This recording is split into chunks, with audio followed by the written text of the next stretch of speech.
پاکستان کے مستقبل کا ایک واضح لائحہ عمل طے کرنے کے لیے تھی کہ پاکستان کو ہم سب نے مل کر ایک اعتدال پسند ریاست بنانا ہے۔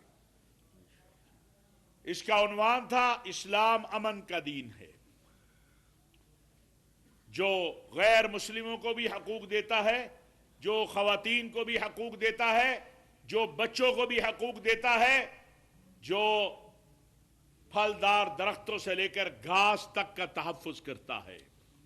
ہمارا اللہ رب العالمین ہے اور ہمارے رسول صلی اللہ علیہ وسلم رحمت للعالمین ہے۔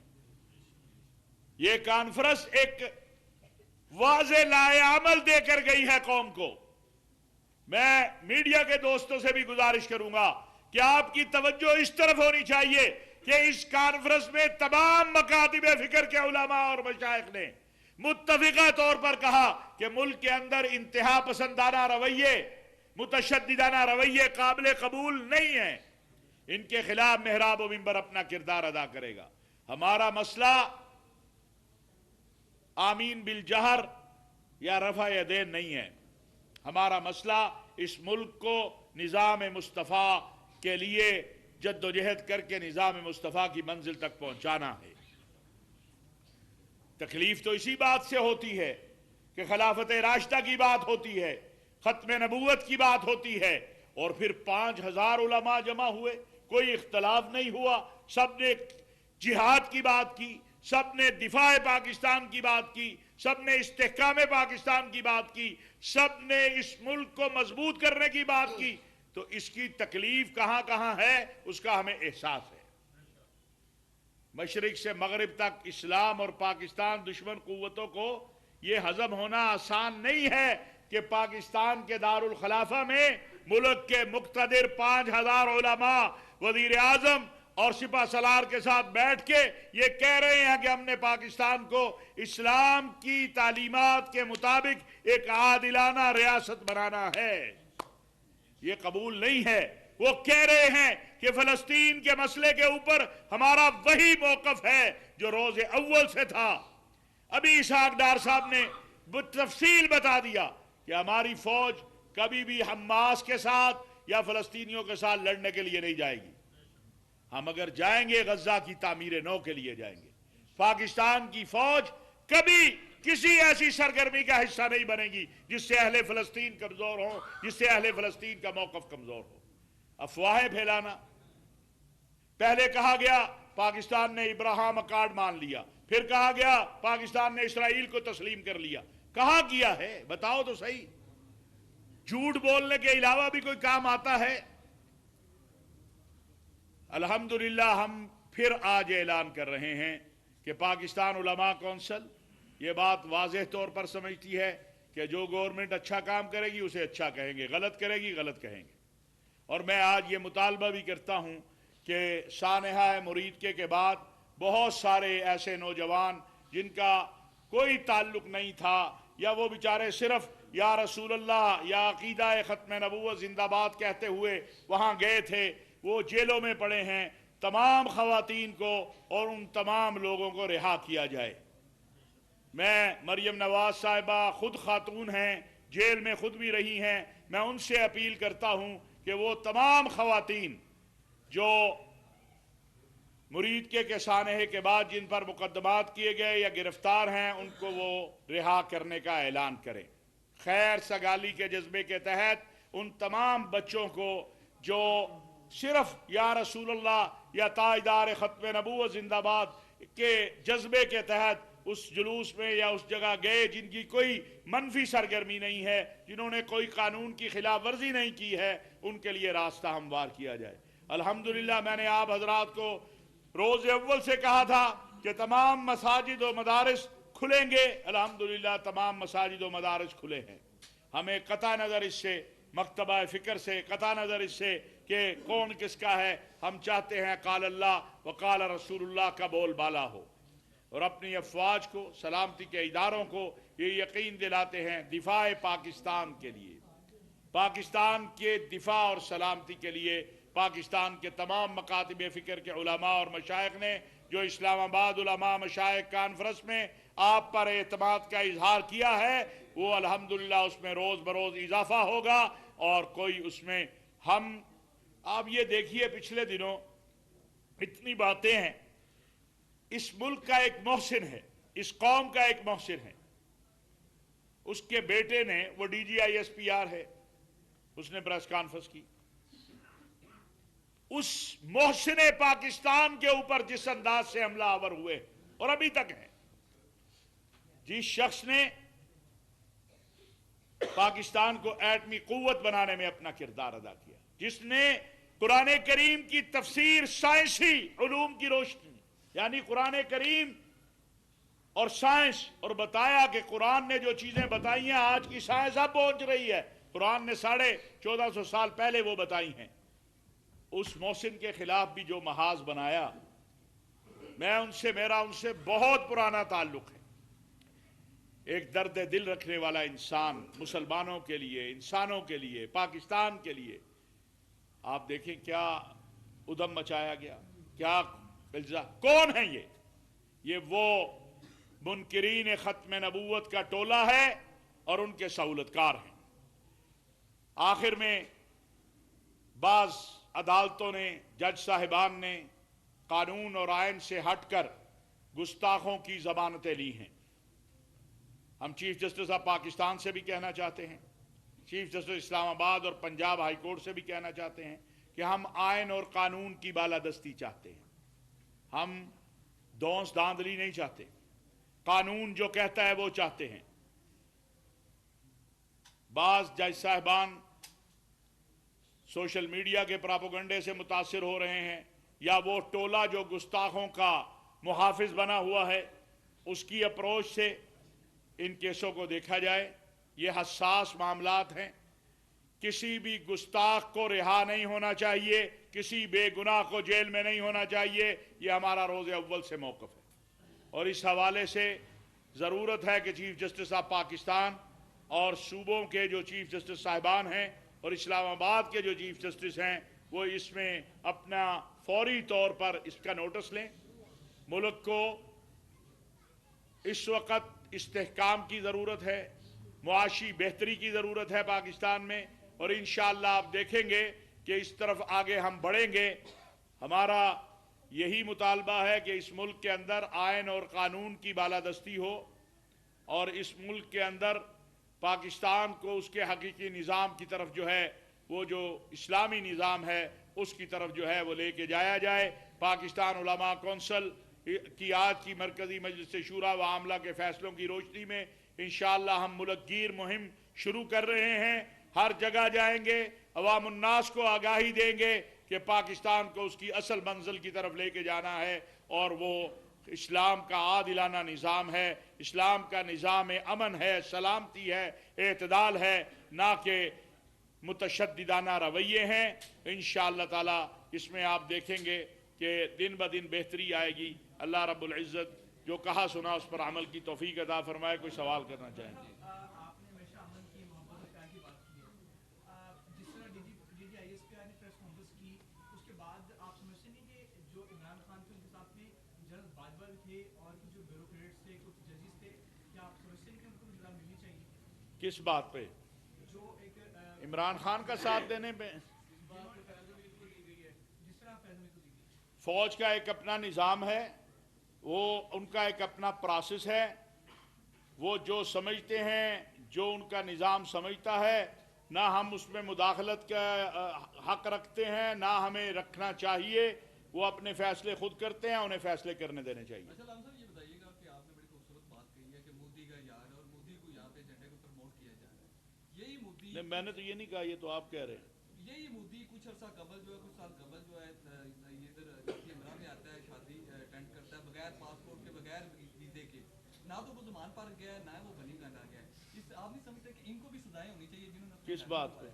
جنہوں نے بغیر ویزے کے، بغیر پرمیشن کے اپنے گھر میں؟ کوئی بندہ پاکستان میں بغیر پرمیشن کے داخلے نہیں ہو سکتا۔ پہلے آپ اپنی معلومات درست کریں، پھر انشاءاللہ تعالی بات کریں گے۔ جی صاحب یہ بتائیں کہ پاکستان کی کامیاب پالیسی کی وجہ سے انڈیا پہلے بہت زیادہ گلوبلی مضبوط تھا، لیکن اب اس وقت وہ تنہائی کا شکار ہے، اس والے سے آپ کیا کہتے ہیں؟ دوسرا جو انصاف کی صورتحال ہے اس میں آپ کیا سمجھتے ہیں کہ محراب و منبر جو ہے ان کا کردار جو جب تک مضبوط کرنے کی ضرورت ہے کہ انصاف کے لیے بھی مساجد کے دروازے کھلیں. کیا کہتے میں سمجھتا ہوں اور یہ اس پہ ہم بہت کام کر رہے ہیں. ہم نے پچھلے اجلاس میں بھی کہا تھا کہ اصلاح صلح سینٹر بننے چاہیے. دنیا میں ہیں ہمارے ہاں طلاق اور خلا کی ریشو بڑھ گئی ہے.